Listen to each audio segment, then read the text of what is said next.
And in the 100 meters, Savannah Vargas.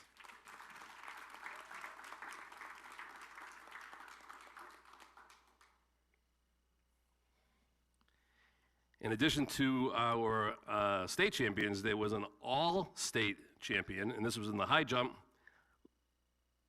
and who came up early, but I also want to mention the high jump was Lindsey Wilson, all-state high jump champion.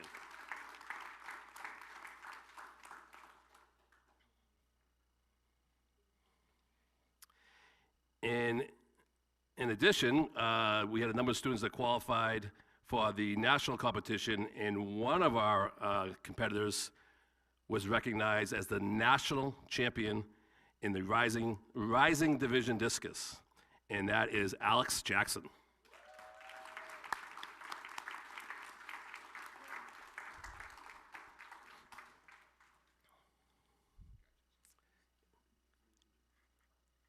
Any of the students that participated, I'm going to recognize them now. Please come up.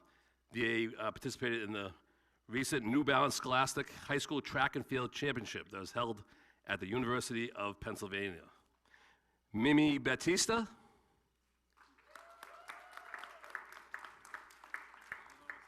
Yep.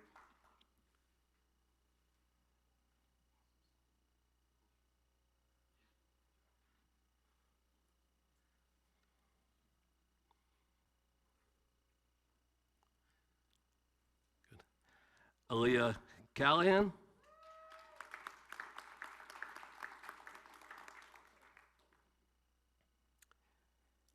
Sarah DeVista.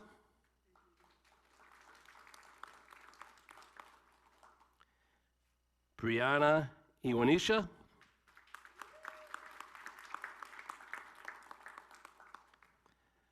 Alessandra Forgione.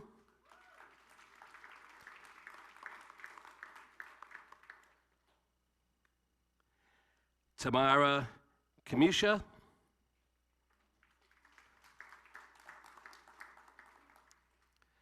Marissa Simmons.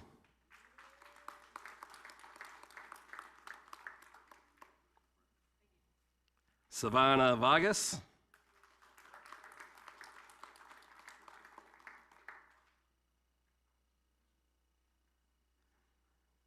Lindsey Wilson.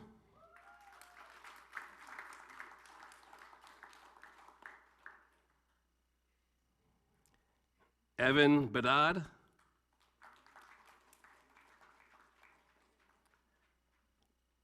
Sean Conrad. Corey Dooley. Justin Franco.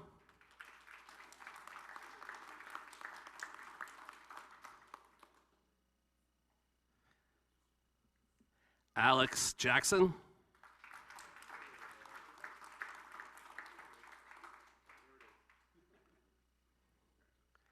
Brian Stevens.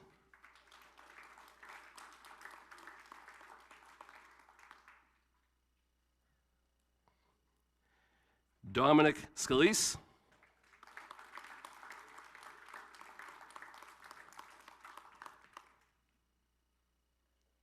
And Logan Tracia.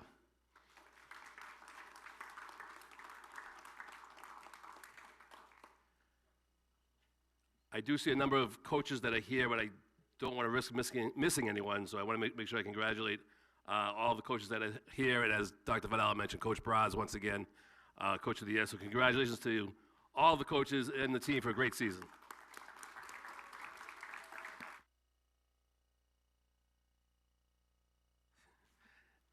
On the way out, please grab some cookies and water, all of our athletes and coaches.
That was terrific.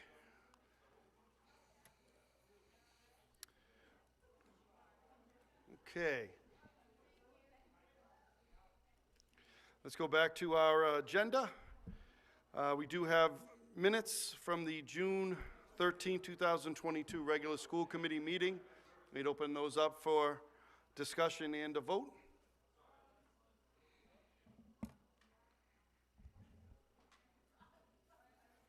Motion to receive and approve.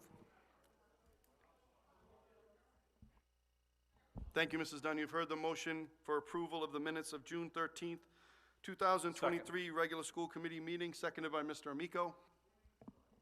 Roll call vote, please, for approval. Mr. Swanson? Yes. Mr. Olympio? Present. Mr. Hockman? Yes. Mrs. Carpenter? Absent. Mr. Amico? Yes. You already did yours. And Mrs. Dune? Yes. Yes. Okay, thank you. Next, we'll go to approval of bills. We have a couple of warrants today. I'll turn it over to you, Mr. Olympio. Yep, you got to get those glasses. I know that feeling. It happened about 2 months ago.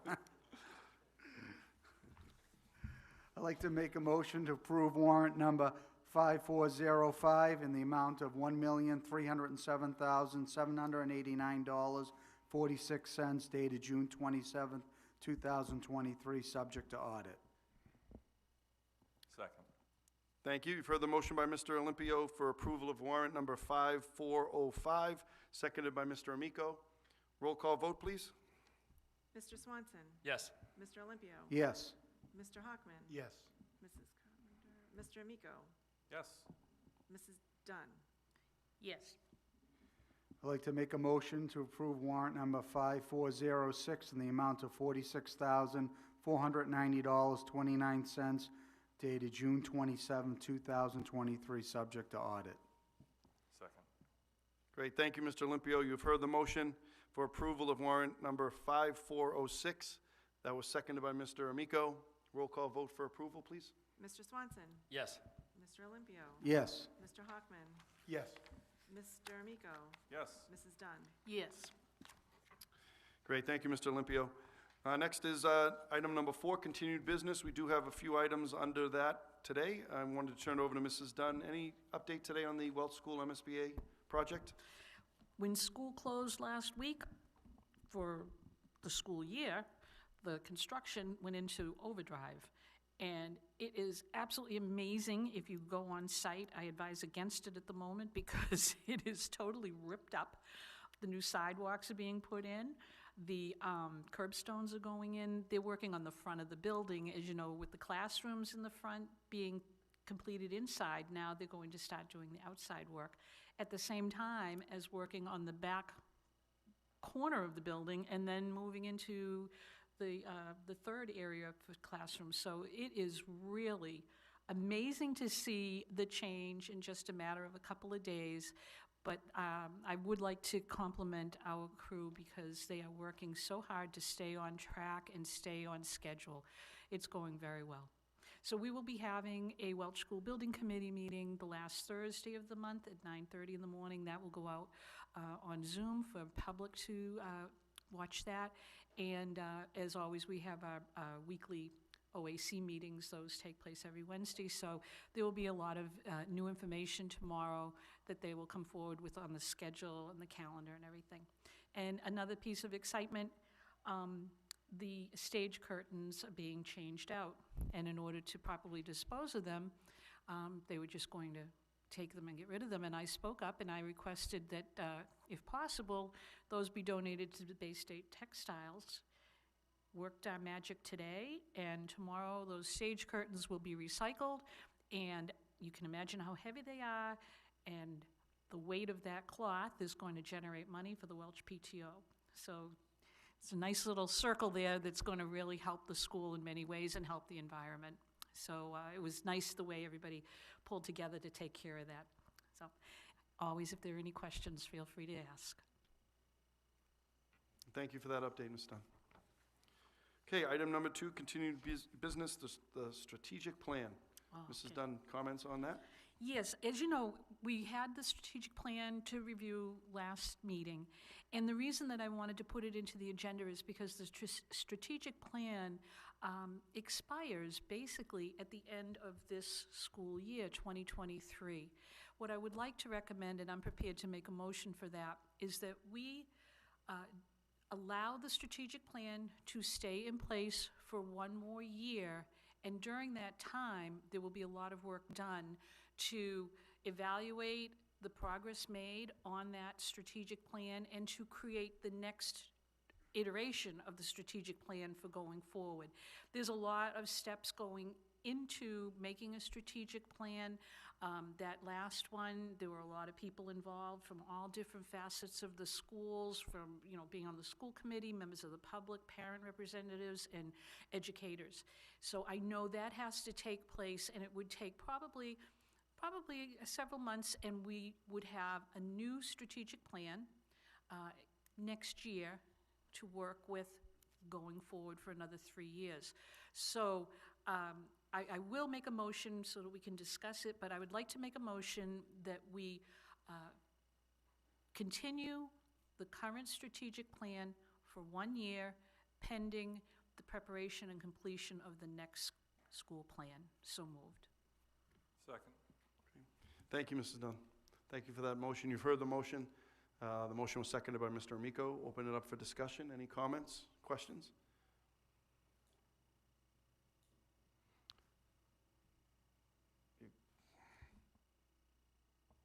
I think that's a great suggestion. So if there's no comments, questions, we can go right to a roll call vote. Thank you. And thank you for your work on this, Mrs. Dunn. Appreciate it. I haven't done anything yet. I just brought it into you guys. Yeah. Just wait. Mr. Swanson? Yes. Mr. Olympio? Yes. Mr. Hockman? Yes. Mr. Amico? Yes. Mrs. Dunn? Yes, thank you. And the third item and final item under continued business is the superintendent's evaluation. Again, Ms. Dunn, I'd like to turn it over to you. Okay, thank you. It's time on the calendar to do the superintendent's evaluation. So pursuant to last meeting's discussion, and thank you for allowing me to work with the superintendent, we came up with a tentative schedule. I've provided all of you with a copy of it. This would be in July. The superintendent would give us his year-end report on the school year, the goals and the evaluation standards for the evaluation. Then we have our school committee retreat, and we can collaborate on the district goals for the upcoming school year, and we also need to work on some school committee goals. So I'm going to hound you all on that. And we can work on that at the retreat. Then at our regular August meeting, we would set that as the deadline for the school committee members to submit our evaluations to the mayor for his work in compiling all of the information to make one complete report. And as you can see, I said earlier is better, but August 22nd would be a good benchmark. And at that meeting also, we would vote on the goals for the 23-24 school year. And again, as the superintendent has said, this is important for the start of the school year, so everyone starts off and knows which direction we're going. So timeliness is really important with that one. Also during that time, while the mayor's doing his homework, we would then have the superintendent's evaluation presented in September at our first meeting, and then we would begin another school year. So with your permission, I will make a motion again so that we can discuss it, but I would like to make a motion that the superintendent evaluation process calendar be approved and put into place for our work over the summer, and that we will reach the goal of completing that by September 12th. So move. Second. Thank you, Mrs. Dunn. You've heard the motion, seconded by Mr. Amico. Any comments or questions on that timeline? Mr. Olympio. Yes, just real quick. Thank you, Ms. Dunn, for your anticipated work on this. Our July meeting, is that the 27th? Is that when we're meeting in July? Or is it, we're just meeting once in July, right? Right. The 4th, Our next whatever. meeting is July 25th. Okay, Yeah. that's all I need. And just in case it needed to be adjusted, I put to be determined Okay. on that one. Yep. Thank you. Okay, any other questions or comments? Mr. Swanson? Thank you. Through you to Mrs. Dunn. And just for my clarity, the thought is we could establish goals on the 8th, talk through, establish our goals, so that on the 22nd, we're voting them in, so that the superintendent has time for whatever he needs to disseminate them to the district? Yes, because as part of the evaluation process, what all the superintendents do is they do like a self-evaluation too and present the information to us. So he will be reviewing the goals that he had for this school year, but he'll also have, he'll also have his goals for the upcoming year, and working with his administrators and his team, he'll come up with some district goals. And then the school committee, we should set some goals. We'll work with him on those district goals as well. That's why they would come up during the retreat, because we can all talk them over and understand them and say, yep, this is what we want to do. And as school committee members, we can make a set of goals of how we will support those district goals and making those happen. Thank you. I think that's a great process. Thank you, Mr. Swanson. Okay, roll call vote on the motion, please. Okay, Mr. Swanson, Yes. Mr. Olympio, Yes. Mr. Hockman, Yes. Mr. Amico, Yes. Mrs. Dunn. Yes, Okay, thank you, Mrs. Dunn. thank you. Okay, we'll now go to the next item, item number 5, our superintendent's report. Dr. Vidal, I'll turn it over to you. Thank you, Mr. Mayor. We already recognized our softball and track athletes for an amazing year. A couple more items. The next item is our summer professional development. So although the school year ended, we have a number of teachers and administrators that are participating this week and next week in professional development, really working on some curriculum work and things like that. But we have over 200 educators in school this week working on a number of different professional development items. So I'd like to turn it over to Dr. Kelly to talk a little bit about some of the work we're doing on the science of reading and some of our co-teaching PD, and then we'll kick it right over to Dr. Higgins, who will be talking about some of the PD that we had the last 2 days with our secondary administrators. Dr. Kelly? So we were really fortunate this year to have a couple of grants that not only provided funding for professional development from really high-quality vendors, but also to be able to pay teachers for their time to attend that professional development. So for both of our offerings, right after the school year ended, we know that that's a time where people are still waking up early. They haven't gotten into the summer routine, so it's a great week to capture some PD. So for the first one up here, this was focused on K through 5 or pre-K through 5 teachers on the science of reading. So as we implemented our new inter-reading program this year, one of the things that came up, we formulated an implementation team that was led by Emily Moore. And within that implementation team, we were gathering data throughout the year to see what teachers needed more professional development in. So the science of reading is really about those foundational skills that are so important to being a great reader, and teachers wanted some more PD on that. So through our work with TNTP and the 185 grant, Emily was able to coordinate and bring that to the district, and we had over 100 people take part in that. They will come back and continue that learning later in August for those who may not have been able to attend in June. So we offered 2 opportunities to do that, and that way we could get as many people as possible involved. The second one, this is an offering that comes from a grant called Evidence-Based Practices, and it's something that Shannon Crompton and I have been working on. We know that we have a dedication to inclusion and differentiation and co-teaching in some instances. And so we wanted to bring some good professional development to folks to give some basic grounding in what differentiation looks like, and then how that plays out in the classroom. So this was focused on grades 6 through 12. We also had more than 100 people sign up for this. It was 2 days worth of PD, and so we were able to start the ball rolling and build a common definition of differentiation, something that teachers had been asking for throughout the years. And we'll continue that going forward because it's a multi-year grant. Turn it over to you. Thank you. The weather the past couple of days also helped for the most part with our professional development. But Larry Derringer from Engaging Schools came yesterday and today, and we had the entire administrative team from the high school as well as the middle school, and we were all able to work together with him around restorative intervention planning.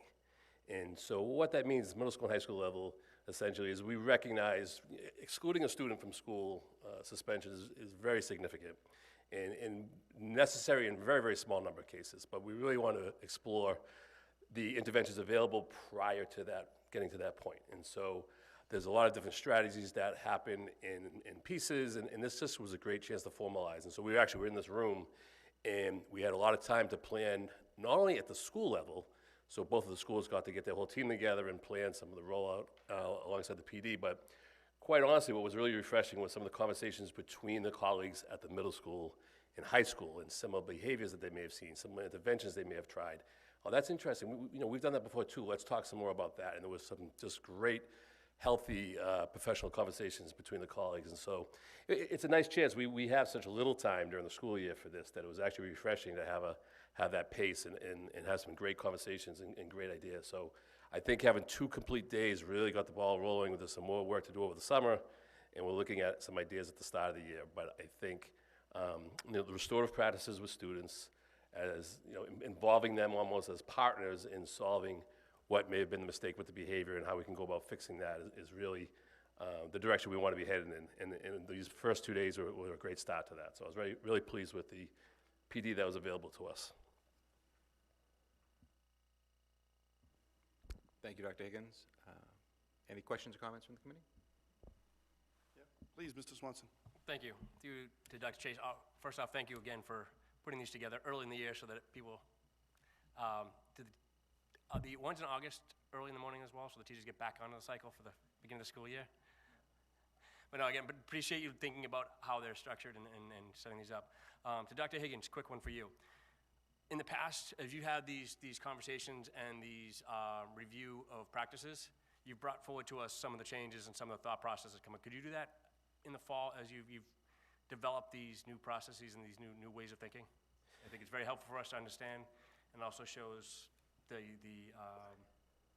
initiatives and development of the district as well. Yeah, absolutely. And so we've talked a lot about this year, the physical safety and a lot of the measures that we've taken, and a lot of the investment made by the board here. And so now in continuing with that work is now interventions to help our students and keep them socially, emotionally safe. And so I can definitely capture this a little bit better, this workshop, and share some of that, plus some of our goals for the year moving forward. Absolutely. Excellent. I appreciate that. Thank you very much. Of course. And if I could just add on to, we're just starting this work. Obviously, the school leaders are working on it now. They'll be working on it next year with the teachers and developing, some of the things that the teachers can do at the classroom level, some things we can do at the school level. And, in a year's time, this may end up in things that we might want to propose changes to our handbooks and things like that, which would all be approved by the committee. But that would take a larger, longer process. But I think to your point, the check-ins and the steps along the way of what we're doing and any recommendations could go through Ms. Dunn's subcommittee, the quality and standards, if we're looking to change, pieces of the handbook and things like that, and then present it. So in all likelihood, in the fall, we'll probably have some teachers and some administrators talk about, some of the different things that they can do proactively, to help support school culture. Thank you. Thank you very much. Any other comments or questions on this item? Mrs. Dunn. I actually wanted to agree with Mr. Swanson. Dr. Chase, I think it's really good the way you planned when to have the staff development. That's a really good idea, in my opinion. I hope it worked well for everyone else, but everybody is still in that school mode, and now they have the summer to really take time and maybe relax and look at those materials and really have them under the belt when they come back in the fall. So I thought that was a nice idea, and it's different because I don't think we've ever done that before. The other one on the student discipline and the restorative practices, definitely we do need to hear more about that, how it's going to work, and I know we will have to adjust some things in our handbooks. And I also think that it would be important for the parents to hear about this. They really do need to be able to understand it and help support this with their students, at home.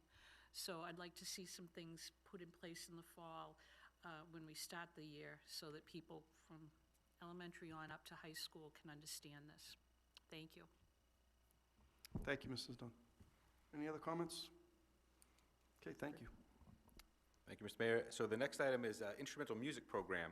So we've spent a lot of time talking to Mr. Simmons about how we introduce students to music and how we introduce them to instruments. And it's adapted over time, and we really think that there's an opportunity here to make a positive change to include more students and expose more students to instruments earlier on. So right now, our current fifth graders have an opportunity to take a musical instrument as an elective.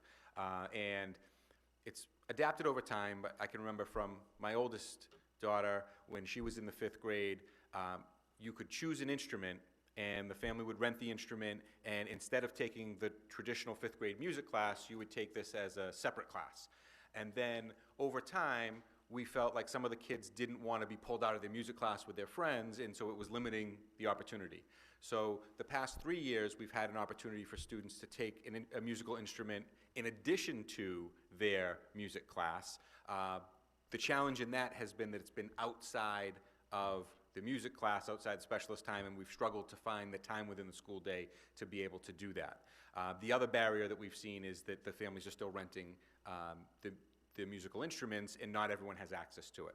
So Mr. Simmons has come up with a plan, and this is an opportunity for us to utilize the first distribution of the Rappaport Foundation money that was donated to us. So Mr. Simmons would like to propose that next year we purchase instruments from the Rappaport money, flutes, clarinets, trumpets, and bell kits. And I want to thank Mr. Rippon for the work he's done in identifying places that are going to give us a great deal on these instruments. And these would be owned by the district, and every fifth grader would have an opportunity to play these 4 instruments. And it would be during musical class, and what that would allow us to do is that every student would now have access to that in the fifth grade, and now our sixth graders could take a more intensive intro to instrumental music. And we would be able to staff it a little bit better that way. So instead of being spread out for only some kids in the fifth grade, now all fifth graders would receive music instruction in these 4 instruments. And in sixth grade, we'd be able to roll out a more intense program now that these kids have the foundational skills. So this is an opportunity for us to use the Rappaport funds, but also an opportunity to really give students a chance to be exposed to musical instruments. And right now we're identifying that these 4 would be really good starter instruments.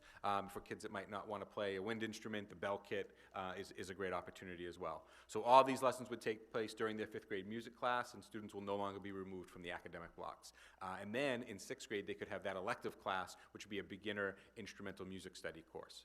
So we wanted to put that out there, see if there were any comments about this, but Mr. Simmons seems very excited about it. We thought this was a great opportunity to, one, use the funds, but also expose more kids to instruments. So happy to answer any questions or hear comments from the committee. Thank you, Dr. Vidala. Mr. Swanson, on that item? Thank you. Through you to the committee. Dr. Higgins and I have talked, and Mr. Simmons and I have had conversations about this in the past. The way that this is structured is going to help out in a longer term as well. One of the issues that the way the current fifth grade is they pick an instrument based on what they know of that instrument. They really don't, they might not like that instrument in the long run. So they get into sixth grade, they get a little bit more intensive with the classes, it's not something they like, so they drop out of music. This will help the program and the longevity of our music program, but it'll also ensure that the students are choosing and learning about instruments that they might like. You have the 4 different classes of instruments there, so do they like a brass, do they like a woodwind? They'll learn, and they can grow into that as well. Second, what I'm really excited about is, and I hope y'all will support, is the financial barriers. Y'all know we have a very large demographic of students and incomes, but we also have a lot of artists, and this is going to help enable those that might have troubles renting instruments, get them into the program, get them exposed to it, and I think over the long term we can come up with ways of helping them through high school if they're having problems with purchasing or renting instruments as well. So this is good for both the program as well as the individuals from what I've been having conversations about. So hope you guys can support. Thank you. That's great. Thank you, Mr. Swanson. Mrs. Dunn. I think it's wonderful. I actually wish we could do it with the fourth grade. That years and years ago, you started instrumental music in the fourth grade.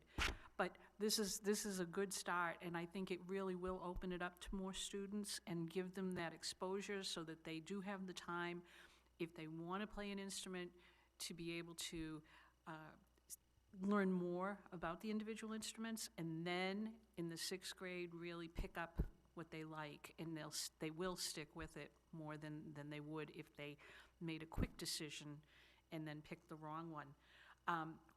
One thing, and I'm thrilled you're using the Rappaport funds because that's perfect for it. This is what I think what Ms. Rappaport wanted. One idea too, thank you, Mr. Rippon, for finding some good financial deals for this equipment. If you put out the call, there are numerous households in Peabody with flutes and clarinets and trumpets and bell kits that were purchased or rented and are no longer being used. And I bet those people might be happy to actually, work with families to be able to sell some of their instruments if they're in good shape. And we might be able to really help people along, because it is sometimes cost prohibitive when you have to rent the instruments. It's well worth it, but it's difficult for some people. And the more that we can do to help the kids be able to participate in instrumental music, I think that's just absolutely wonderful. So I'm glad you're doing this. I think it'll really work very nicely.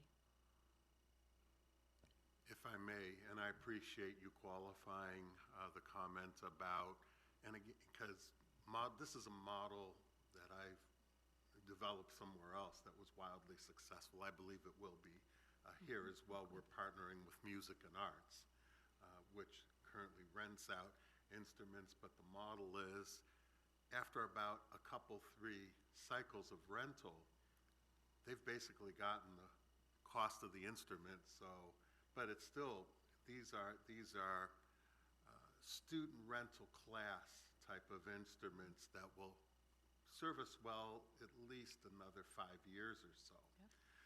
For, I'm guessing at about a third the cost of buying it new. What I appreciate you qualify, and soliciting donations is another part of a model I envision.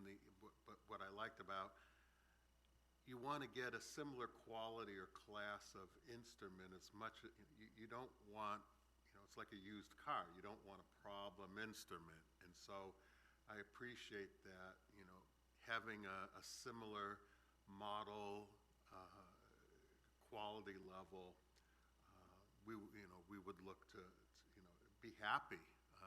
Again, take this as a public announcement. We would love to, in these areas, to accept donations, I believe. So thank you. Thank you, Mr. Rippon. Any other comments? Mr. Amico? I would just say that thank you, and I wish we could do this for our fourth graders. I'd like to share a story. This year I had a student who disliked history, but he loved music.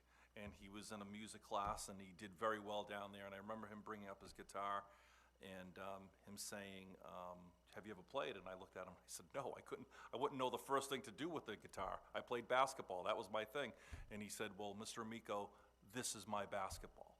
So I never really thought of it that way. To kids who don't play sports, guitars and trumpets, and that's their sport, that they take it as serious as we took our sports. So anytime we can support the arts or music or anything like that, I'm for it. So thank you. Thank you, Mr. Miko. Okay, Dr. Vidala. Sure. And fourth grade starts with the recorders. So we do start very slowly with recorders in fourth grade, and then we ramp it up the following year. But thank you, and we'll give updates on this as we go. We all know about the recorders. We all know about the Every recorders. one of us. Yes. So the final item Hot is cross buns. How many times did you hear that? the final item is we need a vote on the continuation of our virtual school. So a little bit more information, and I know some was shared last night with the committee as well, but just some highlights. The number 94 for the students, that was what was reported on October 1st. It was the beginning of the school year. By today, June 27th, we have 119 students enrolled, and that does not include the graduates. So at one time, we had close to 130.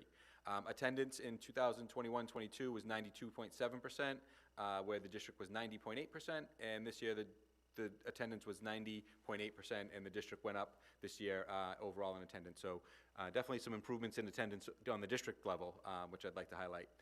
So the budget for FY23 was $590,707, so about $62.84 per pupil. I know that was a question that was asked before. The budget this year for FY24 is $665,394. So based on, these numbers are based on 119 pupils. So if we have 119 pupils divided by 665, that's a little bit over 5,500 a student. This 590 was divided by the 94, which got us there.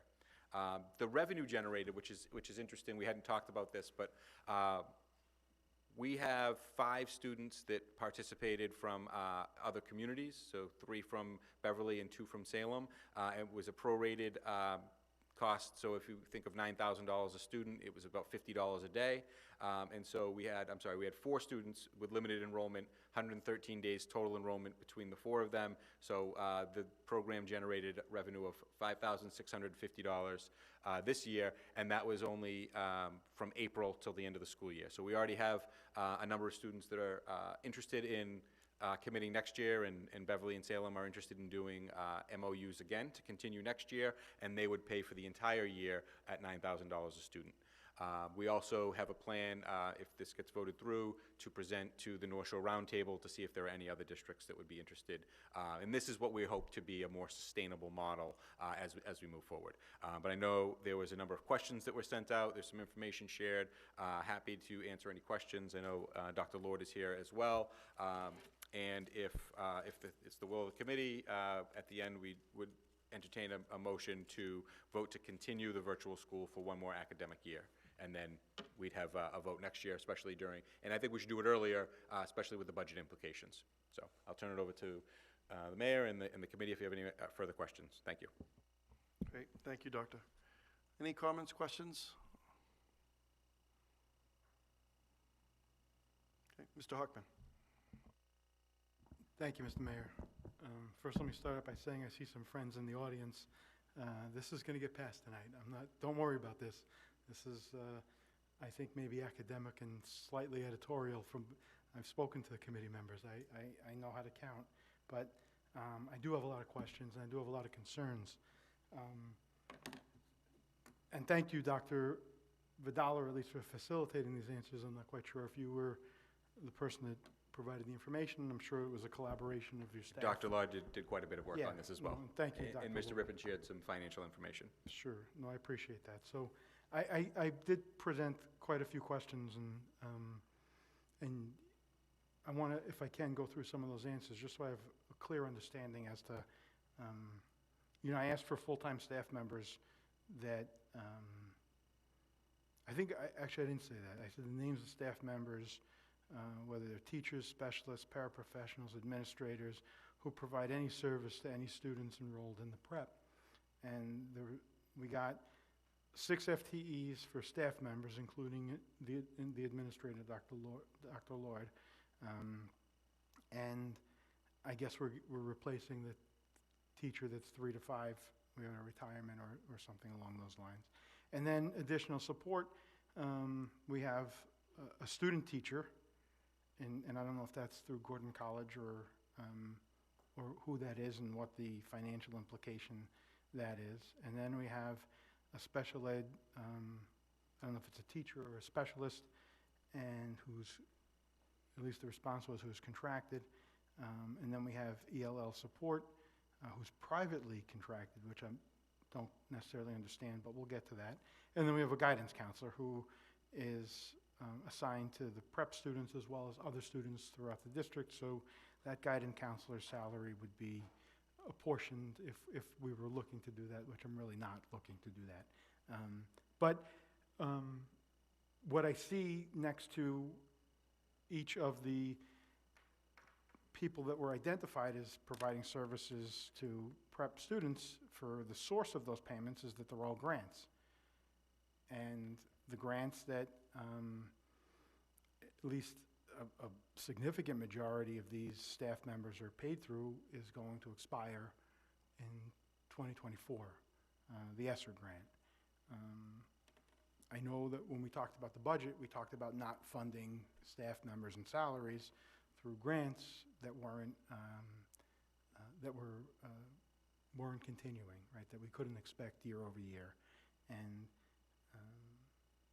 we have, like I said, almost the only staff member who's not paid through a grant is the guidance counselor, who's paid, I think, through our regular operating budget.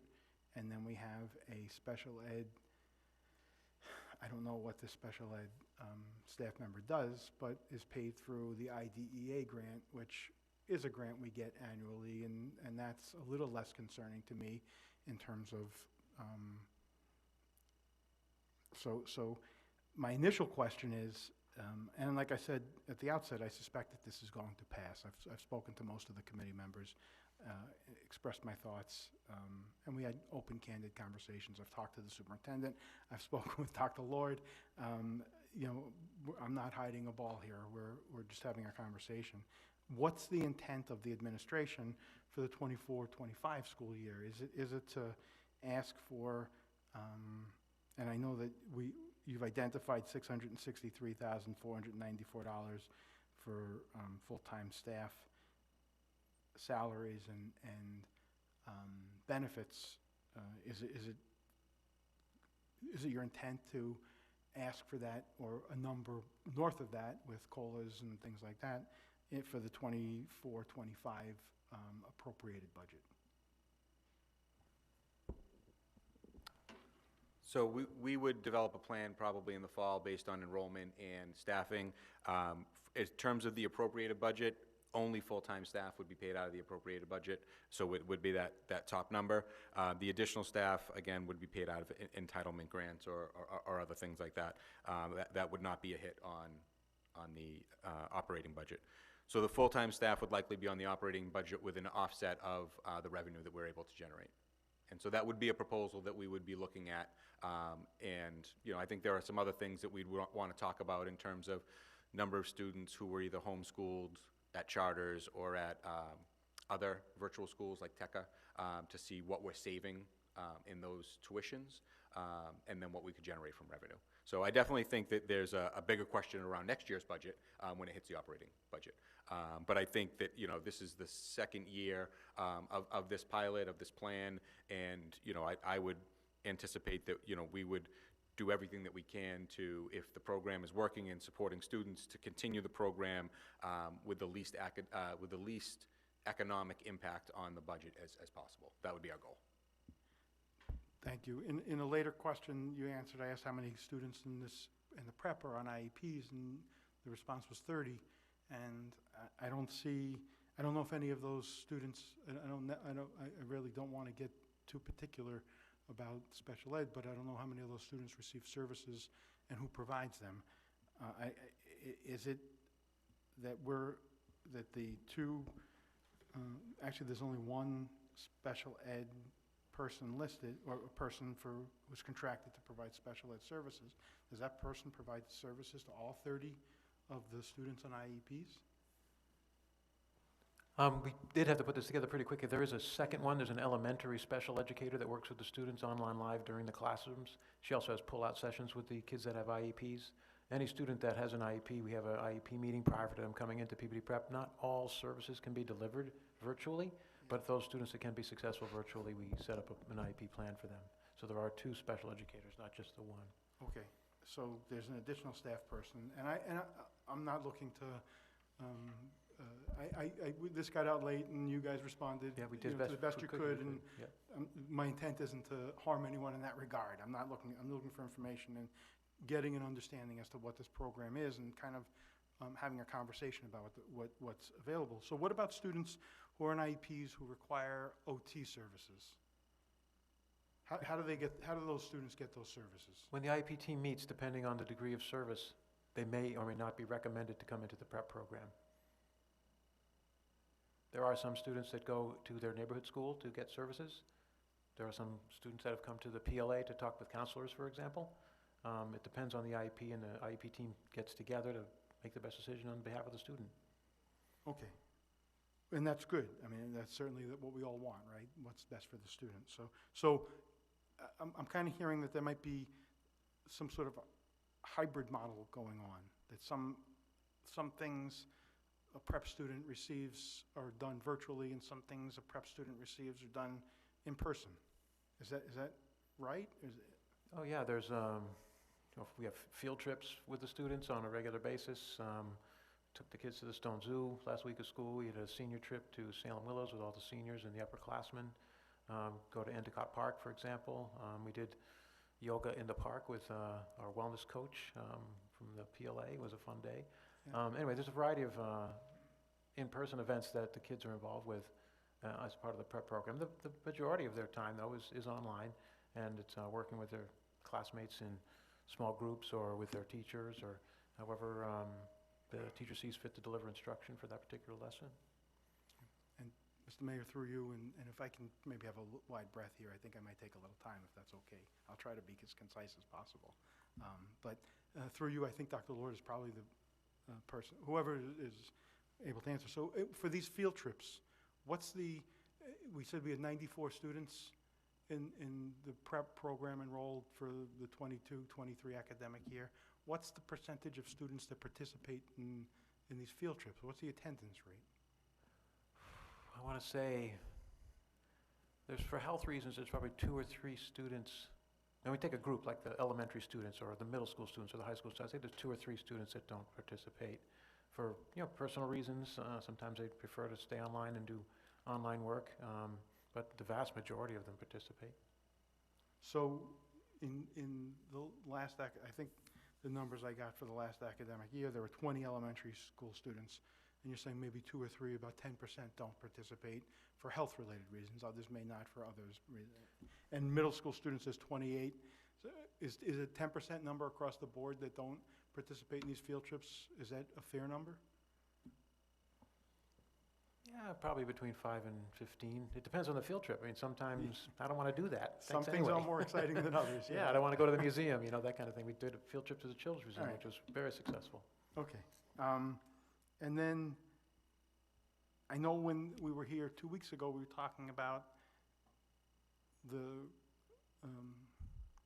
school day, right? And that there's more flexibility for the school day. And that led me to wonder what kind of instruction is being provided. Because if you are teaching a math class, for example, and that math to 9th and 10th graders, and that math class is scheduled for 8 to 8:50 in the morning, 5 days a week, let's say it's the same time, for the sake of simplicity for this conversation.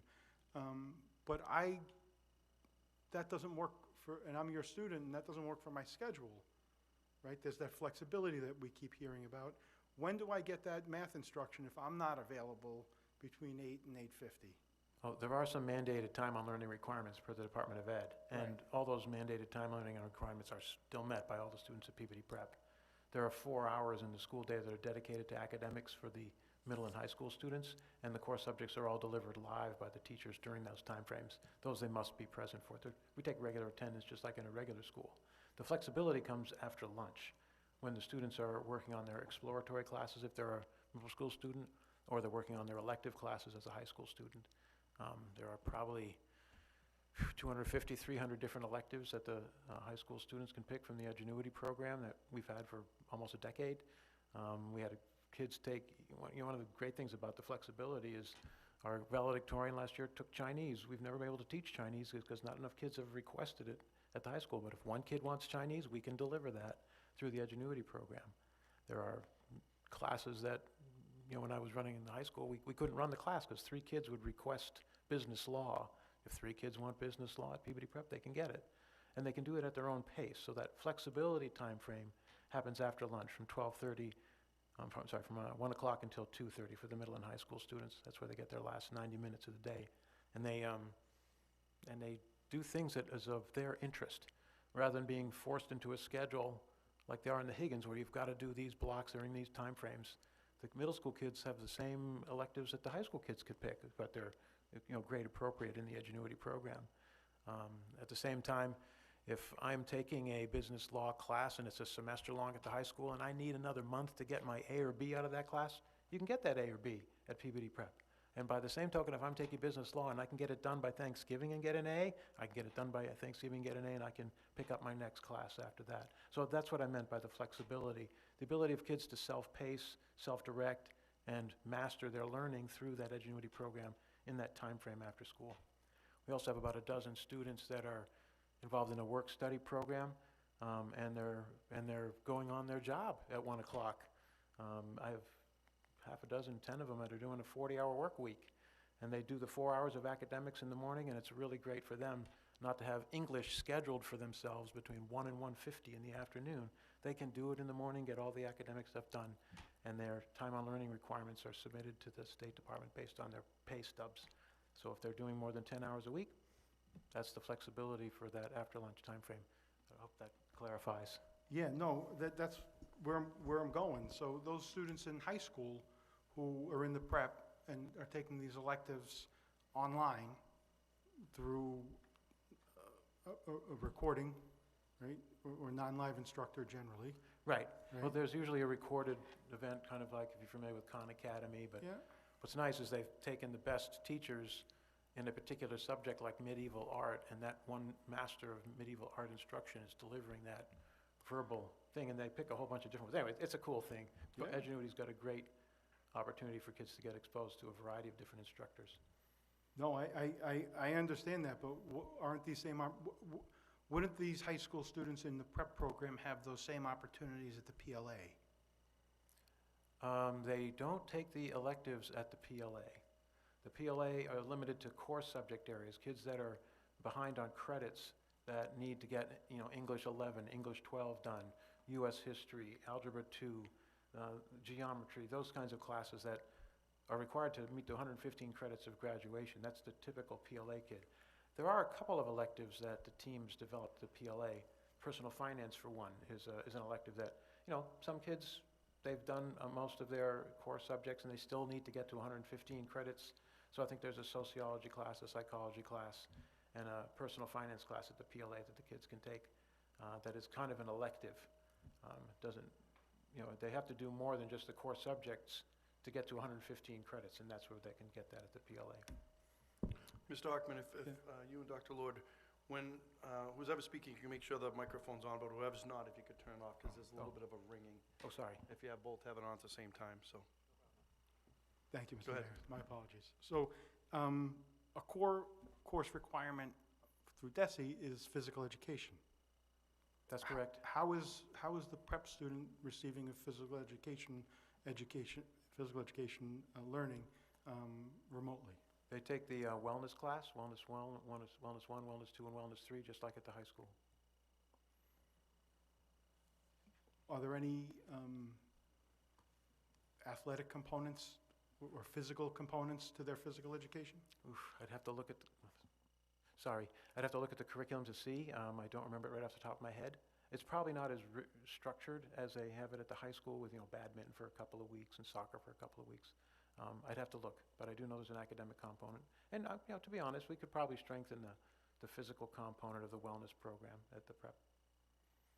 So, again, through the mayor I believe Dr. Lord, you're talking about core academic classes occurring from 8 to noon, generally, is that?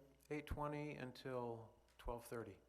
Okay, so, and what are the breaks in between the classes? There is none. There's a 10-minute break from 10:20 to 10:30. We have a school-wide community meeting. I do Pledge of Allegiance, morning announcements.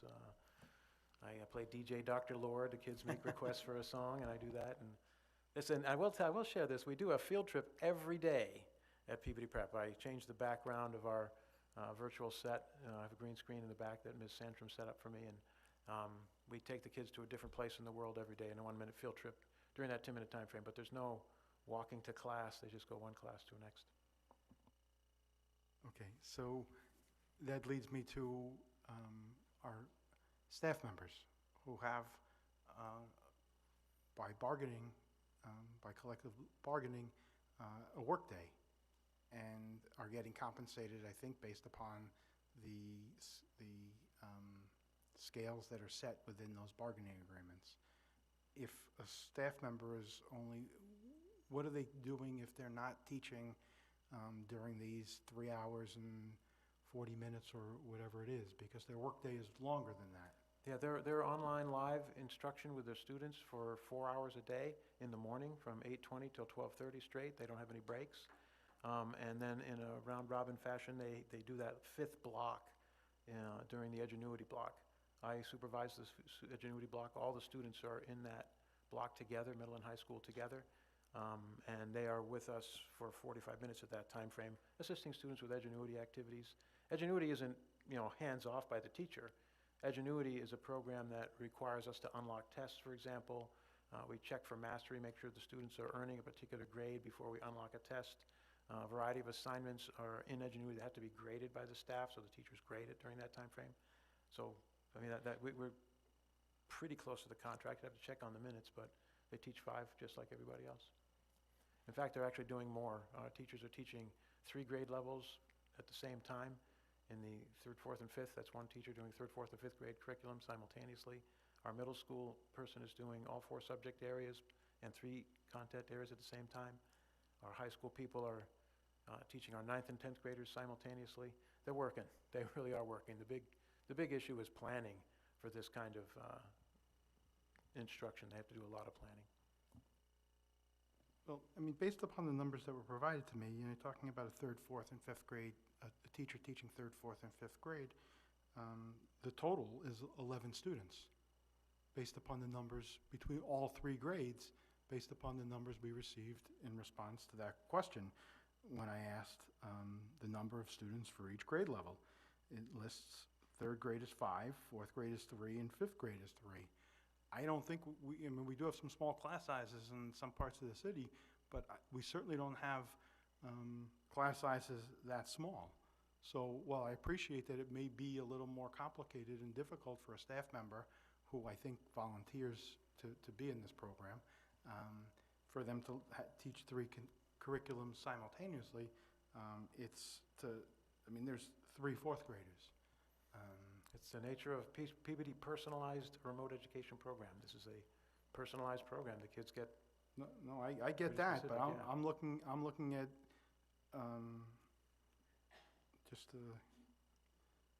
just in the full-time staff members, $663,000, and one staff member is teaching 11 kids, which encompasses 3 grades. Elementary, there's hardly any students that attend Peabody Prep at the elementary level. There's 2 first graders. Mr. Hockman, if I can jump in, and I apologize for interrupting. This is one of the reasons why we have recommended only 1 teacher next year for elementary. So we're eliminating the K-2 program and looking at the 3 to 5 program. Our current 2nd graders, there's a bubble there, right? That's 7 kids in that grade. They'll be rising to 3rd grade next year. That is the group that was in kindergarten during the COVID closure. And so they were sort of the biggest group in the K-2 space, and now they're going to 3rd grade. So we're looking to eliminate K-2 and bring everybody back to school K-2 next year in person. That 7 students will be in 3rd grade, and we anticipate there'll be 3 to 5 in the other 2 grades. So it'll be similar to one of our smaller classrooms, 1 elementary grade. Ultimately, as we plan this out next year, maybe we phase out the elementary program. Right now, there is that bubble, but we would be looking for that 1 class. But to your point, we are looking at class size, and we want to make sure it's sustainable. And I think that our youngest learners who did not experience COVID in kindergarten benefit greatly from the in-person instruction. But I do think that there may be a sustainable model 6 to 12 as we move forward, but just anecdotally. Thank you, Dr. Vidala. And that's just a piece of it. I'm talking about sustainability, but I'm also talking about equity. Because I'm talking about a lot of money that we're spending in grants that we can use for other things when we have class sizes, and I don't have the class sizes in front of me, at the Carroll of, for example, 24, 25 2nd graders or 3rd graders, and, talking about getting a staff member and bringing class sizes in a school at a grade level from 24, 25 to 21 or 22, rather than a staff member who's going to teach 11 kids online. And so there's not just a sustainability piece, but there's an equity piece to this, at least as far as I see it. Absolutely, and there's a financial component, and if 2 or 3 kids get outplaced at $100,000 a kid, that's half this budget. So, I mean, there's certainly an opportunity to go round and round. I think it's a bigger conversation, but I do think, you know, there is a need for meeting the needs of some of these kids that is economically sustainable and is cost-effective as well, but we're meeting the needs of kids. And I think that's the ultimate goal of this program, is to meet the needs of kids that might not be met in the in-person setting. Through the mayor, Dr. Vidal, that may be right? I mean, look, students learn as they learn, and we can all agree on that, right? And providing opportunities for students to learn as they do is important, and it's something that we should have as one of our highest priorities. No question about that. What I'm saying is that the vast majority of students in this program have other opportunities other than in-person learning. We already have a Peabody Learning Academy where students don't have to meet a particular calendar, right? And there's online opportunities because we already have a system in place where we have access to courses and curriculum beyond what may be offered at the high school for a student who maybe wants something that isn't offered or isn't able to get to high school or middle school at the times allowed for whatever family reasons. Yeah, there are some students we heard a couple of weeks ago who's, you know, have medical needs and that they need to, because of medical issues, aren't able perhaps to be exposed to others. And there are programs available for students like that through the state. We're setting up a whole academy, and you know, when I'm thinking about this, I'm thinking about students that may have some social emotional concerns. But then I hear that 90 to 95% of the students in the program are capable or able to or willing to attend a field trip, right? So another concern I have when I see, you know, grade level, you know, a student who's in 3, 4, and 5, there's 10 other kids in a city our size that they're interacting with for their academics, right? And I think that it's incumbent upon us to have, if there are social and emotional concerns or issues, we need to nurture that. We don't ignore that, right? We've spent a lot of money through ESSER and particularly since COVID, to make sure that we have guidance counselors, make sure that we have school adjustment counselors, make sure that we have tutors, make sure that we have people and supports in place. I mean, we all walk through the elementary schools regularly. We see that. We see the love. We see the care that our staff members provide these kids. And I'm not suggesting that they're, you know, I'm not suggesting that it's intentionally not available to those students through the prep, but I can't imagine it being replicated online, right? I can't imagine that. And that's one of, when I'm originally looking at the prep and when it was originally introduced here, it was during COVID and it was a different, you know, it was a different time. And I'm thinking, yeah, some students may not be able to just walk into a building because of groups, because of you know, just the sheer number of people and concerns, and have family members who might be, you know, compromised, that they can't interact with other people. And I understand that, and I'm supportive of that.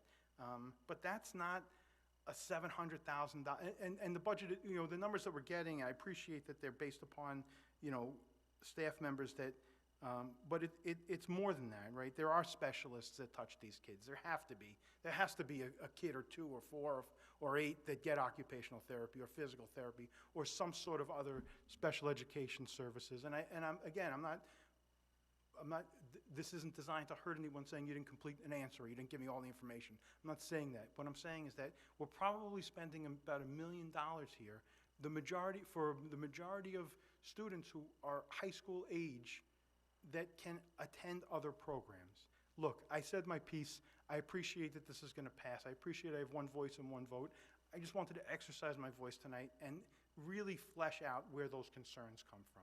I'm not suggesting that there isn't some need for this. I don't think that there's really a slippery slope, that if we don't provide these services in this manner, we're going to have all these kids flee the district and they're going to leave. I mean, Dr. Lord himself said that some students aren't accepted into the prep after maybe an IEP meeting or some consultation with family members because it's not a good fit for them. They're not running away. They're enrolling in their local elementary school or here or at the high school for the most part, right? So I don't think it's a budget cruncher. For money coming in, you know, we're bringing a few kids in and making a few dollars, and that's, I'm not minimizing that. I'm not, don't, that came out a little more flippant than I intended it to.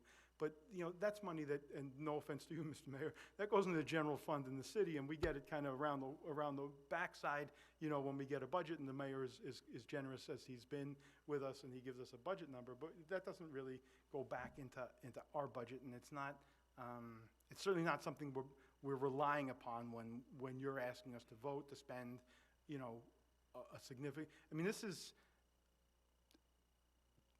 a third of the ESSER grant money this year, about. Right, we got about 2.3 million. Yeah, this is closer to 25%. Yeah, I mean, it's a significant portion of a grant that is. But overall, it would be about 0.5% of our total budget for 2% of our students. I get that, but So- it's 25% of a budget of a grant that was designed to help 6,000 kids, and we're helping 120 with 25% of that. If we had 880 kids in the district and we were allocating 25% of the grant and for 25% of the kids, I probably wouldn't be as frustrated with this as I am. But we're allocating 25% of a grant that was designed to help with COVID relief for school districts around the country for, I'm not a good mathematician in my eye, yeah, I'm not gonna do the math, but we have 6,000 kids in the school district, and we had 94 enrolled last year. I'll give you the benefit of 119 enrolled this year. It's a small percentage. I've said my piece. I appreciate the courtesy of my colleagues for allowing me the time to speak tonight. I appreciate that this program is beneficial to some people. I mean, some people who I know, and I realize it's beneficial to you. I'm not, it's just looking at a lot of different pieces and a lot of concerns that come up when I think about it. Thank you for the time. Thank you, Mr. Hockman. Mr. Amico? The chair to Mr. Hockman initially. Thank you. You're doing your due diligence. You have a right to do so. We've always talked about this. What makes this committee a successful one is that when we agree, and when we disagree, we do it respectfully, and I respectfully disagree with you on this one, but you know how I feel about you, and you know, this is why we do this, right? We try to help, we're here to help kids. This isn't glamorous, we just try to help kids. That, you know, it is what it is, and in this case, I do disagree with you, sir, but I just had a couple of questions for Dr. Vidala, through the chair. Dr. Vidala, are we the only program or the only district that does a program like this? On the North Shore, we are. There are 6 other single-district virtual schools in the Commonwealth. 2 have just gone online, so next year there will be 8. So Taunton Public Schools, there was an article in the newspaper today. They're looking to enroll about 75 students next year. And one of the reasons why, thank you. But we are the only ones on the North Shore. Thank you. Yes. One of the reasons why I asked through the chair is because, you know, Peabody is a gateway city, and we do have a lot more challenges than other cities do. You know, our cities to, you know, say Linfield or small cities around us. Is there any relief, or so to speak, relief that we can get from the state? And this is a special situation, right? Where, you know, without this program, say even 5 to 10 of those students, they would be lost, hypothetically. Isn't there anything that the state can do in this special situation for us? And I'm looking at Dr. Chase about a grant or something, because, you know, Mr. Hockman is right in a sense that we are using our funds for this program, whereas this is such a special situation where only 8 communities out of 300 districts are doing this for their kids. Hopefully the state can step up, or DESE can step up with some grant money or something to alleviate the cost on our overall budget. That's a great comment, Mr. Migo, and I think that's something that we are looking towards. There are 2 Commonwealth virtual schools that about 30 Peabody students used to attend prior to us creating our own school, and there's a wait list. So there is definitely a need for this, and there are communities that are asking us to do it. We have other programs that meet the needs of different kids who have different needs. And we will work over the next year to create sort of a profile of all the students that we can serve. But there is a limited number of seats at PLA, and every year kids get denied. And we want to make sure that we have options before they drop out. So I know that graduation rate is on later in this, this meeting, and I think this is one other opportunity to increase our graduation rate and to give kids opportunities to meet them where they are and help to meet their needs, because COVID has changed, right? COVID has changed the community, and we need to be thoughtful about how we provide opportunities for kids and help them to be successful. So, you know, just because you can go to a field trip doesn't necessarily mean that this is the best place for you to learn math. You know, so I think there's definitely a lot of options, and I think we'll be able to present them throughout the year as well. Said thank you. I will be supporting the moving on this. Thank you. Thank you, Mr. Amico. Mrs. Dunn? Thank you, Mr. Chairman. I am definitely supporting the prep. I think it's a good program because it is helping students and it's meeting them where they're at, which we try to do with all of our students. My biggest concern is that the entire program is supported by the ESSER funds, so I don't want to see this be in place and then when there's some financial difficulties, well, we got to cut it because we won't have that funding. That's what worries me. One of the figures you have was that, let's see, was it $5,591 or $5,650, whatever. Whoop. Whoop. Are we limited in the amount of money we can charge for tuition for a virtual school? Is that something that the state or the DESE regulates at this moment? No, it's just an agreement that we have with other districts. And so we based it around what TECA charges, just so that we could be in line with that. And so roughly, we're 180 school days, $50 a day is $9,000. That's a little bit more than a typical TECA student. I think it's like $8,663 or something like that. But what TECA is students can just decide to enroll without our permission. So what we're doing is entering into agreements with the local districts. They're keeping them on their rolls, they're keeping that connection to the student, and they're funding their education through us. And that helps build, you know, that connection to the community, which is really what we think the best part about Peabody Prep is that they're connected to the community and they stay connected. Mm-hmm. When I look at this as analogous to our school choice program, years ago we had students from Peabody choice out to other districts, and we paid to the other districts, but we weren't bringing people in. When we started bringing people in, the money started to even out. We had just about as much going out as we had coming in a couple of years into it, we had more coming in than heading out. Are we still sending money out of district for our Is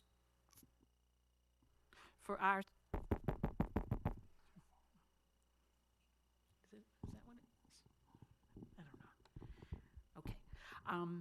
Are we sending money out for any of our students to attend a different virtual school? And if so, are we balancing the money that's going out with the money that's coming in? So right now, school choice is a different metric, and we do that each year. We vote for school choice, and that money is about even, going out and coming in. So this is a completely separate bucket because we're not allowed to use school choice through this because they have a Commonwealth virtual school. So single district has to be our student unless there's an agreement with a sending community to allow their students to come in. So the sending district has say on this. With school choice, we don't have any say. They can just leave. Right. So that's the biggest difference. Okay, thank you. That's an didn't realize.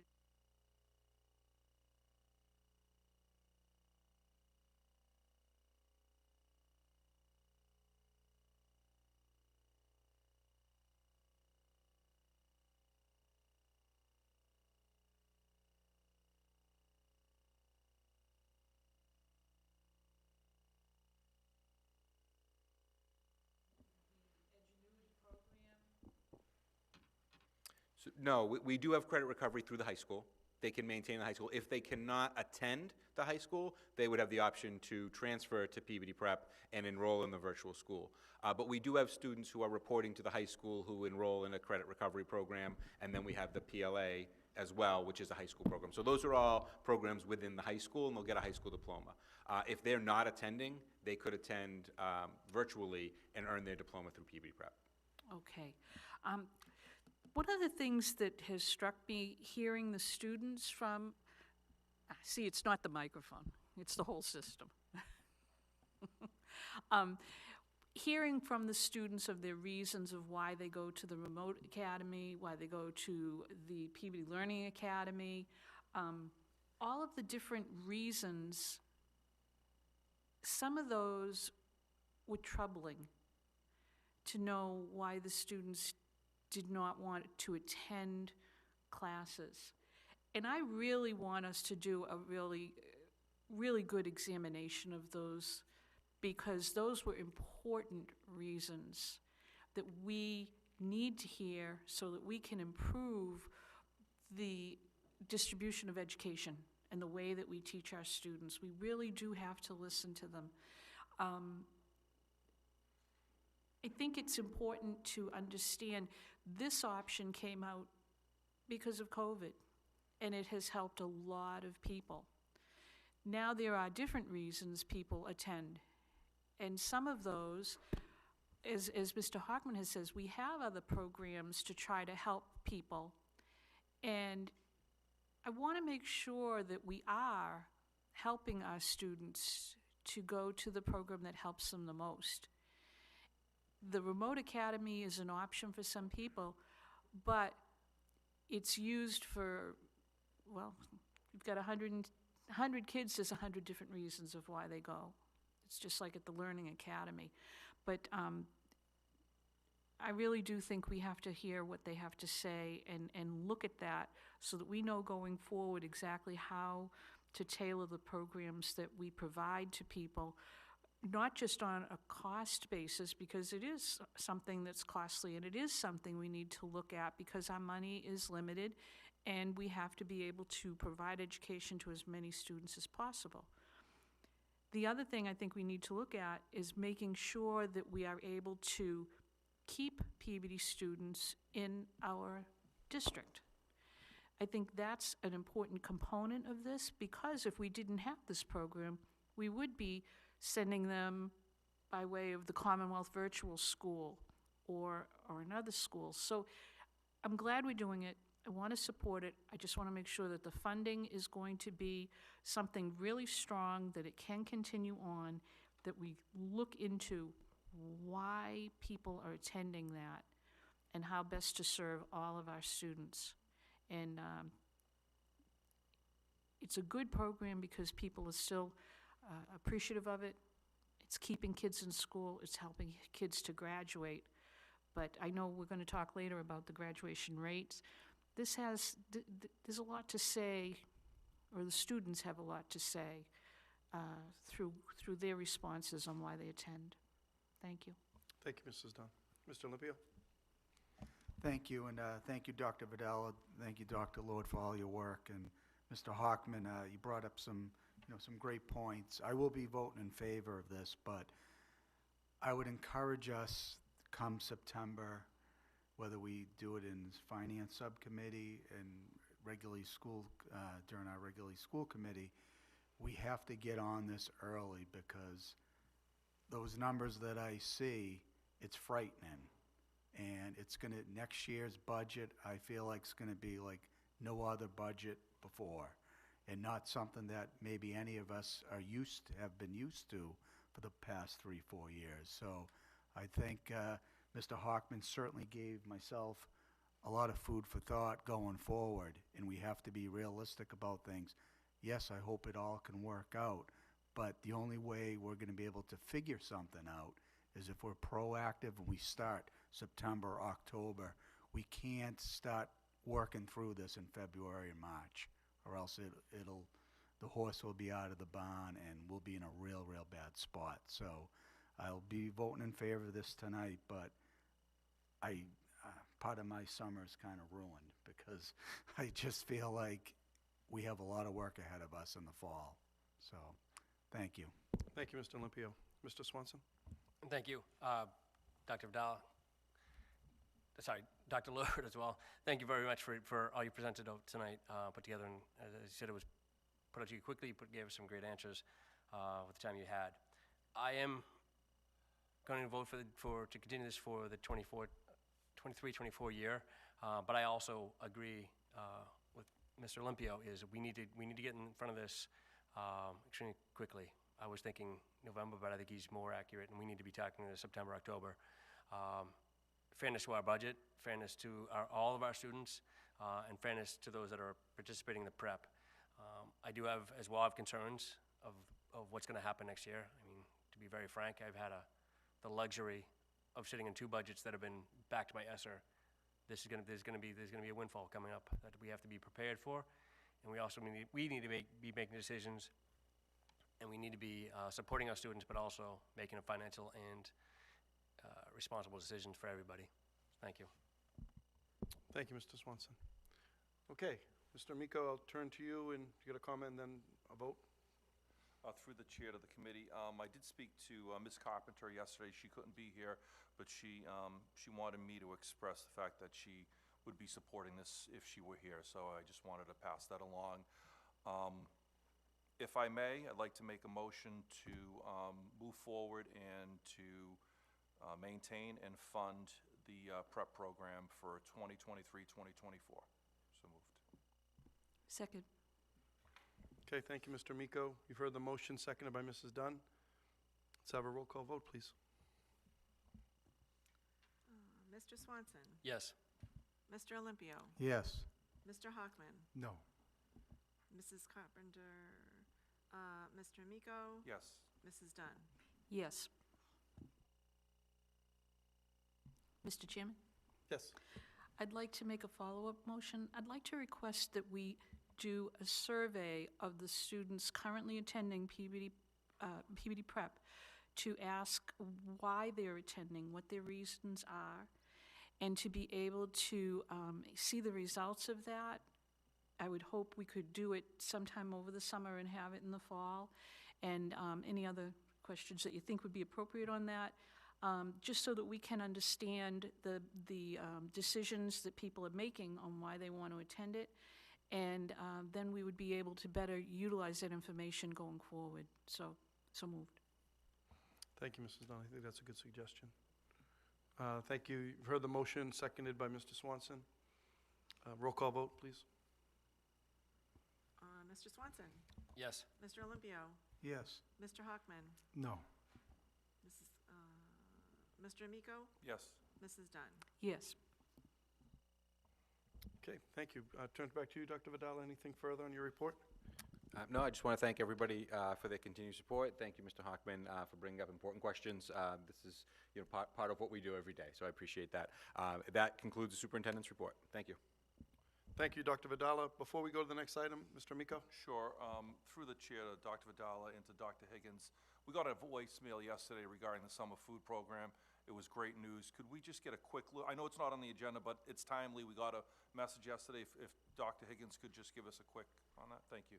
Sure. I heard that was a very popular call that went out, so just, no, but no, I'm thrilled, and a lot of people here did a lot of work towards that we began today. In fact, I saw a number of people up here today, Higgins being one of the sites. So each day of the week, Monday through Friday, so we've been very clear, 5 days a week this is available here at the Higgins, at the high school, and at the main branch library. We're starting to reach out to our Park and Rec program, so that if you are nearby any of those sites, that's something you can visit with, check in with some of our summer programs that we have at those locations. And so we're doing a lot of outreach beginning this week, and so I feel the next time we have a meeting, I can report a little bit more clearly on some of the numbers and things. But we're certainly doing a good job of getting the word out. Project Red, Department of Ed, and Peabody Public Schools mostly to thank for that. Well, we're really excited to have that available to 18 and under, all students. So we're excited about that. Thank you. Through the chair, and I know, Mr. Hockman, you do a lot of work in the city with our food programs, and and food insecurity. So I want to thank you for really pushing this. We've had a lot of conversations, and I know you have been all over this, so I want to thank you personally for this as well, through the chair. Great, thank you, Mr. Miko. Mr. Hockman? Yeah, thank you, Mr. Miko, but this is a lot of people, not me. This is Dr. Higgins and Dr. Lord and food service staff here at Peabody Public Schools and the Peabody Public Library staff. There's a lot of people doing a lot of good things here. There's a lot of work to put a program like this together through federal regulations and paperwork and red tape and things like that. I love the signage. I'm seeing signs around the city. It looks fantastic. I see when we walked into Higgins in the lobby here today, there's some signage that'll probably be outside Monday through Friday, so it's fantastic. And yeah, if we can get some, biweekly reports just on numbers, just, and anything, we can do to assist you, Dr. Higgins or Dr. Vidal, in this, for this, just, I'm sure all of us would be happy to spread the word. I do want to make sure I mention Marge Macarelli had a huge role in being flexible with that communication as well as getting the word out to everybody. So thank you to her as well as everybody else. Great, thank you very much. Next item is public participation. Is there anyone here today in the audience that would like to come forward and speak? Have an opportunity to do so now. Okay, seeing no one, do we have anybody virtual that would like to join us? Seeing none online, thank you. Okay, thank you. Next item is written communications. We do have one written communication from our Ward 2 City Councilor Peter McGinn regarding his July 4th event, and he's seeking some assistance, a waiver from the school committee. I'd open that up for a discussion and an action if school committee deems that necessary. Mrs. Dunn? To open the discussion, I would like to make a motion that we waive the fees as requested by Councilor McGinn for the 4th of July event in Ward 2. So moved. Second. Okay, thank you. You've heard the motion from Mrs. Dunn, seconded by Mr. Amico. I'll open that up for a discussion. Mr. Hockman? Thank you, Mr. Chairman. Through you to Ms. Dunn. It's my understanding, is Councilor McGinn also asking for the utility fee to be waived? Yes, he's asking for the waiver of the Yes, facility, $100, custodian, $250, and energy fee, $50. right. And actually, it does raise a question. The electricity fee, or energy fee, did we go to $75 for that? We did, okay, because that one can't be waived. But we can waive the others. It does have a notation here that the energy fee is only implemented only if the building is used. And I know they're hoping not to have to use the building. I actually don't think they're going to be able to use the building this year because normally they might go into the cafeteria if it rained, but they can't do that this time. They're just not going to be able to go in. No, the electricity they use, they have a hookup from a pole in the parking lot.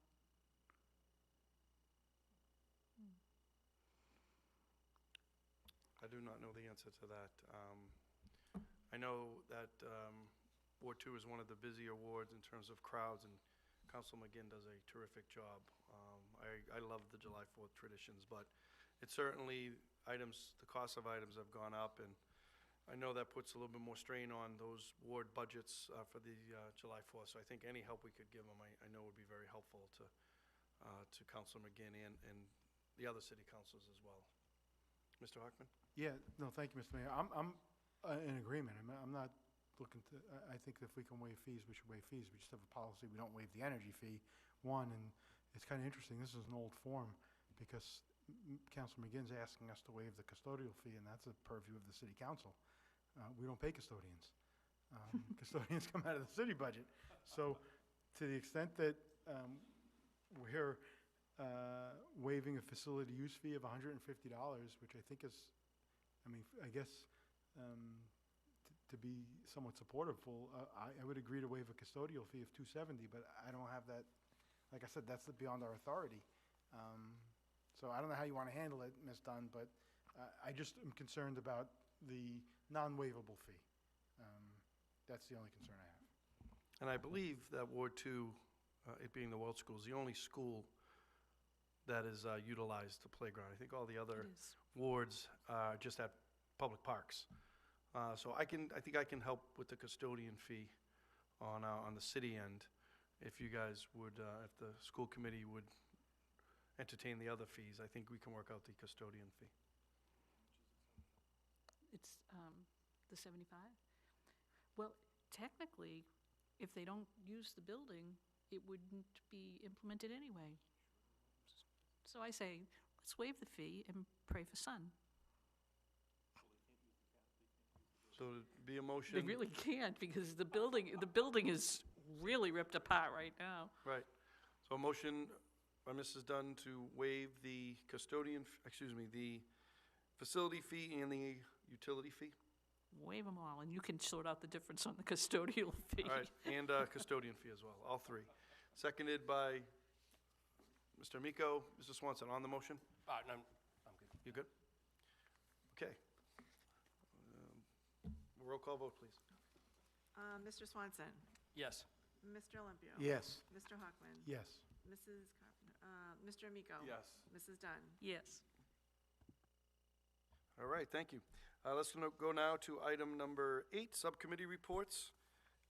We'll go through the list. Education Subcommittee, Mr. Miko? Yes, through the chair, I will be setting up a meeting with Dr. Chase to go over some curriculum over the summer, and hopefully she can wave her magic wand and get us some more grants. So we'll have a meeting, and I'll have an update on that. Thank you. Thank you, Mr. Amico. Finance, Mr. Olympio? Nothing new to report. Okay, school safety, Nothing new to report.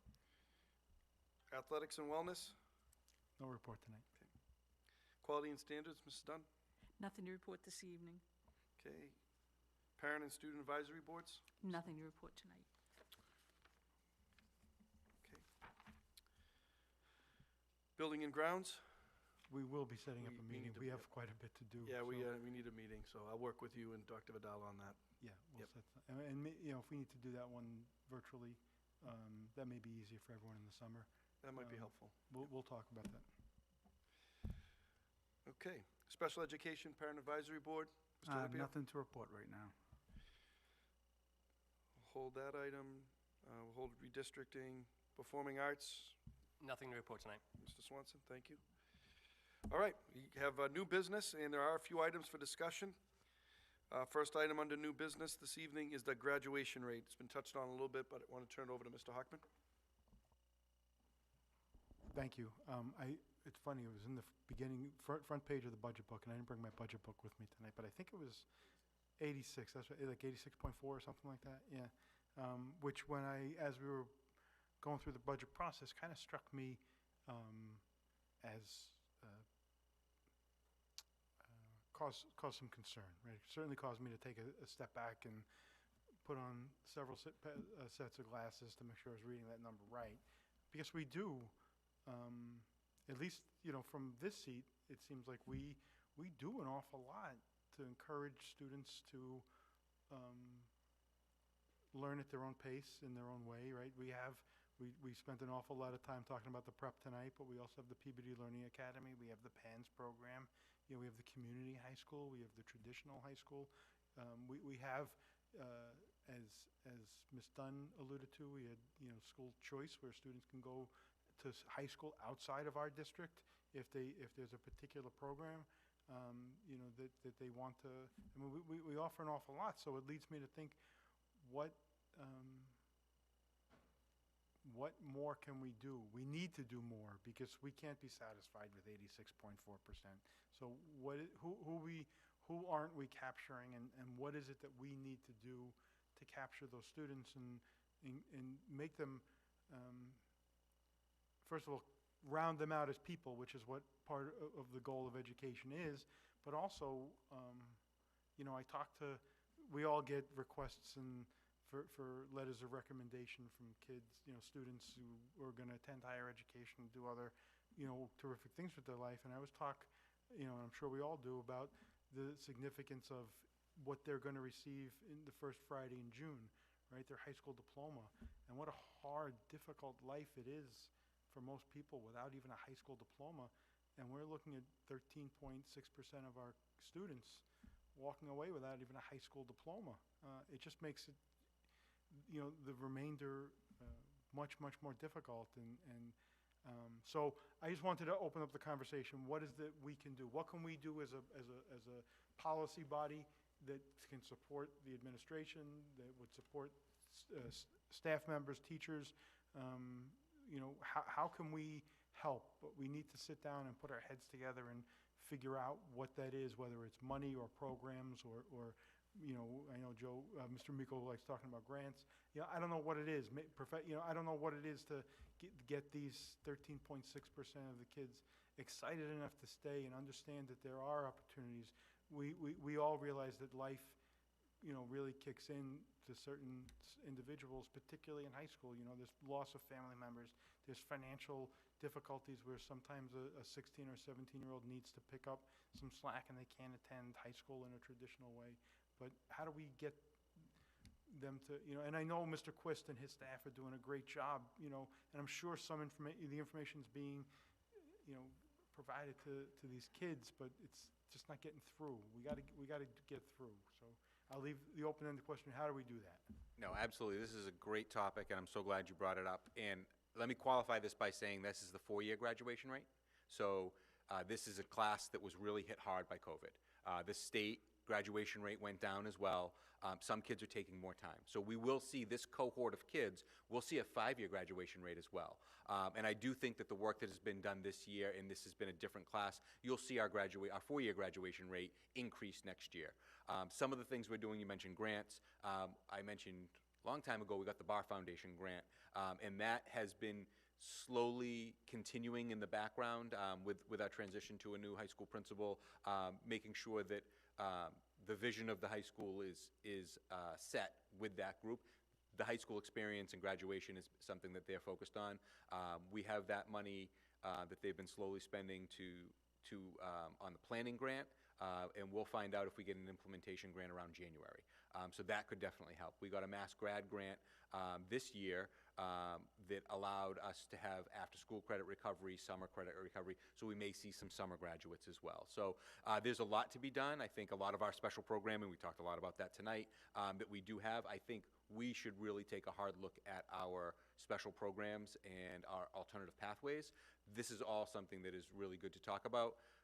This is a unique class that this number that we're talking about, and I do want to make sure no one's happy with 84%. And it is the kids that were hit hardest by COVID, so it's a sobering number. I do think we try to hold on to as many of those kids as possible, and we'll see an uptick for the 5-year graduation rate, which we will report out in the fall, and we'll also report out this current year's class of 23's 4-year graduation rate, and I'm confident that it'll be higher than 86%. But I do know that we have work to do. If I may, Mr. Mayor, thank you, and thank you, Dr. Vidala. Yeah, sometimes the recent history escapes me. So yeah, COVID certainly had an impact on, particularly at the high school level, where we had a strange model for a period of time for kids to engage or be engaged with learning. But so I appreciate that. I don't want to lose sight of this, and I'd like to maybe keep it on an agenda when we pick up in the fall. Maybe October, after we settle into the school year, put it back on in October, early November maybe, and get some updated numbers. And with Aspen and with it's easier to recognize kids in trouble, right? With grade-wise, attendance-wise, there's a lot of information through technology, and maybe at that point we can see what those numbers look like and start talking about developing some procedures or policies that we could introduce that would where we engage those kids, where we get a Haggy moment. Neil Hagstrom used to pull kids out of houses and coffee shops, and I'm not saying that's, but where you can approach the student and say, look, maybe something's going on, how do we help? We can talk about those strategies. I'm sure that you guys know a lot more about this than I do, but thanks for the explanation. I do appreciate that, and I'm optimistic that we're going to see better numbers moving forward. Thank you, Mr. Hockman. I think that's a good suggestion. Mrs. Dunn, on that item? I would like to ask, when we first dealt with MCAS, and we've always had to deal with the MCAS scores, we formed data teams and analyzed the data to figure out how to improve our student learning and how to improve the teaching of the materials and make sure we were getting through to the kids. Do we have a data team dedicated to the graduation rate?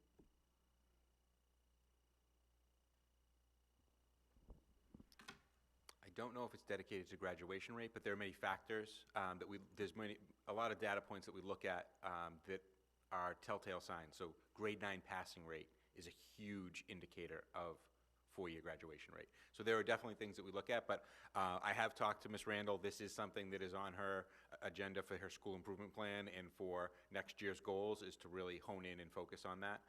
So I think we can come back in the fall with a lot of updates and some data points that they'll be looking at moving forward. So attendance, grade 9 pass rate, those are two of the biggest indicators. Attendance did go up for the high school this year, so I'm pleased to say that. We need to look a little bit more at grade 9 pass rate and success on MCAS as well. Okay, that's good. I really do think we need to drill down and find out some of the reasons why students aren't graduating. And again, just like the Learning Academy, you get 100 kids, there's 100 different reasons.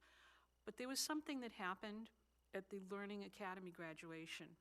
There was a young lady that graduated, and they got up and made their speeches. And I always listen to what they say, because you can learn so much from the students. That's why I love to hear our student advisory board come. They're the consumers. They know what's going on, and they can speak eloquently on things. And that young lady spoke, and what really stuck out in my mind was, among many of her statements, I didn't know how to get help. And that actually broke my heart, because I kept thinking, there is no real way, there's no sign on a door at the high school that says, you know, if you're afraid you're not going to graduate, if you're having trouble getting to class. And she did very well at the Learning Academy. She's a brilliant girl. But she said, I had no idea who I could go to for help. And that is something I think we really do need to look at, because we sit up here and we make sure we're hiring guidance counselors and social workers and adjustment counselors and teachers. We need to make sure that the kids, the students, know who to go to. And many students, as we said tonight at the retirement ceremony, the teachers, you make connections with teachers, you make, there's someone you can go to. But for some students, there's no one they can go to, and we've got to figure that out. I know it's part of everything we do with the social emotional learning. We've had this discussion before, but she very vividly painted it, and she did explain that eventually people realized something was wrong, and they did get her into the Learning Academy, and she ended up graduating. She was going to drop out. She had given up. I actually, if we could get a copy of her speech, I really would like to have it, if you could ask her for it, because there is something on every line of her speech that we need to talk about. So I think it's something we really do need to look at, because whether the students are going to go to college or go into the workforce, they need to know they have options, and we need to encourage them, as we always would, just get the diploma. But sometimes they just can't make the connection. Thank you, Mrs. Dunn. And this is the number one priority of our advisory program, is that every student has a person to go to. And we're still working out the Kingston advisory, and we're still working out what it means and what it is. But now, 12 kids are in front of one teacher every day for 15 minutes, building that relationship, and those teachers now can be responsible for just a small group of kids and say, if you're off track, I can help you get back on track, or I can identify what, so ultimately, and the Bar Foundation work is going to do a great job with this, but that's really the intent of advisory. It's going to take a little bit of time for us to build it, but that's one of the reasons why we've really pushed to put an advisory program in place so that every student had someone that they could go to and could help to say, this kid's a little off today, how do I help, make sure that they're connected to the right people. So that's our ultimate goal, and we have a lot of work to do, but I think, to your point, kids who don't know where to go, that advisory program is one safety net that we have in place now that we didn't have in the past, that hopefully we can develop for our kids. It might be good, just off the top of my head, to task our student advisory board members. They are representing the student body, and ask them if they could help us to make a one-page, I don't know, poster, whatever you want to call it, for students. If you need this, go here. If you need this, go here. Because the kids would know. They know better than we do of what their friends need. So maybe we can give them some homework over the summer. Thank you, Mrs. Dunn. Okay, next item under new, Dr. Lord. Yeah, data is one of my things, and I just wanted to share with you that every 2 weeks, due to Principal Randall, Seith Bedard runs a Students Requiring Assistance program, and we bring data for any student at risk in the building. I sit at that meeting every 2 weeks, and I onboard kids into the PLA and in the prep through that conversation. So we're looking at data all the time through that group. Great, thank you. Okay. We'll go to the next item under new business, which is the fiscal year '24 grants. Mrs. Dunn, you want to bring that forward? Yes, I'd just like to know if we can have a list of all the grants we received, and we will be looking at using in the upcoming school year, just so we know what's coming and how much. Yes, and typically the entitlement grants are issued sometime in July. Things seem to be pushed back a little bit these days, but we will have that, and we can start the school year off with that. And I do think, we've spoken about this, but having quarterly meetings with the finance subcommittee and then reporting out on the floor is something that Mr. Rippon and I have talked about as well, making sure that we are more proactive with that work as we move forward. Okay, thank you. Thank you, Mrs. Dunn. Mr. Hockman? Thank you, Mr. Mayor. Can we also please see the grants that are sunsetting and what expenditures are tied to those grants?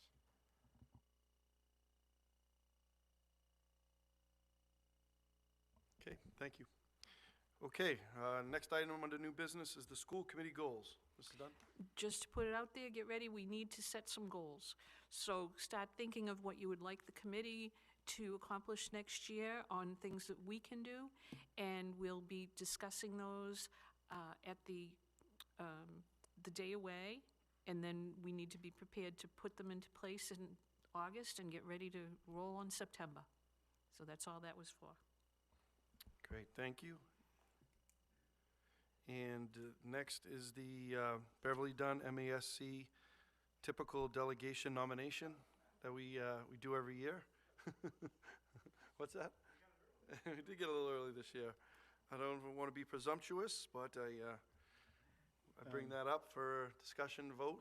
Make a motion to renominate Beverly Ann Griffin Dunn, who annually attends, and we're laughing and joking, but it is important to the district, and it's hard work, and you really, through the mayor, you really do put your heart and soul into so many things outside of what we do in this room, and this is one of them. So please make a motion to nominate Beverly Dunn as our delegate. Make a motion that we, as a school district, cover her travel expenses, her meal expenses, and registration or whatever other fees are associated with attending the conference.